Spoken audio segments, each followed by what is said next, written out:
Good evening, and here it is. This is what an environmental disaster looks like up close. For the first time, we get to show you the source of the oil spill. This is the pipe, what's left of the oil well. This is 5,000 feet beneath the Gulf of Mexico. The very same pipe that has spewed an estimated 4 million gallons of crude oil and still counting. These pictures from BP, which is responsible for the leak. The spill is still growing. As you can see, over the past 48 hours, it's still on the move, and a whole region remains in a kind of sickening state of suspended animation. We learned today of more mistakes, and the latest attempt to fix it is underway. We begin here tonight again with our Chief Environmental Affairs correspondent, Ann Thompson, in Venice, Louisiana. Ann, good evening.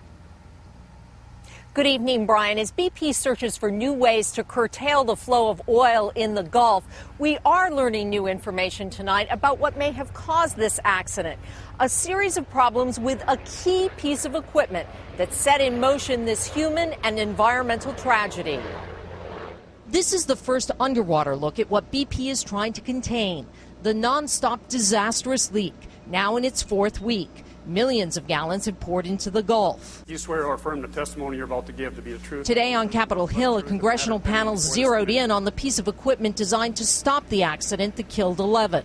The blowout preventer, a 450-ton emergency brake on the oil flow that didn't work. Even a battery, in this case, the one control panel we did find, the battery wasn't working, correct? That's what we were led to believe, yes. Congressional investigators produced a confidential BP memo titled What We Know that points to a hydraulic leak in the blowout preventer. When we get assurances from the oil industry year in and year out that this cannot happen, I just don't know how we could ever believe anything that we hear from the oil industry. Today, my colleague Mike Taibbi flew over the spill zone. From 500 feet above the side of the spill, you can look out and see the oil streaking all the way to the horizon. Not the thick black crude we're used to seeing, but thinner, reddish Louisiana sweet crude. Most of it underwater for that reason, but still in the water as far as the eye can see. It's being lowered, I see it. The top hat, BP's latest idea to contain the leak, made its way to the seafloor overnight. The 2-ton structure is connected to a riser with a drill pipe inside of it. Crews will use the pipe to inject the dome with warm water and methanol.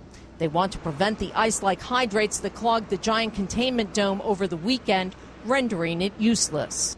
Matt O'Brien, whose seafood business and life are on hold, is losing faith, even as he brings in equipment for his new dock. It's still coming in. I'm building a shrimp dock. You are an optimist. I am a warrior. No, you got to be. I mean, what's the alternative? Quit?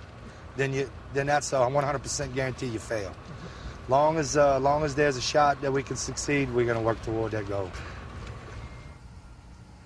Now, BP hopes to place the top hat over the biggest of the two leaks down 5,000 feet below the surface of the water, and engineers are already working on other options should the top hat fail as well. Brian? Ann Thompson in beautiful Plaquemines Parish, Louisiana, Venice, Louisiana to be exact. Ann, thanks.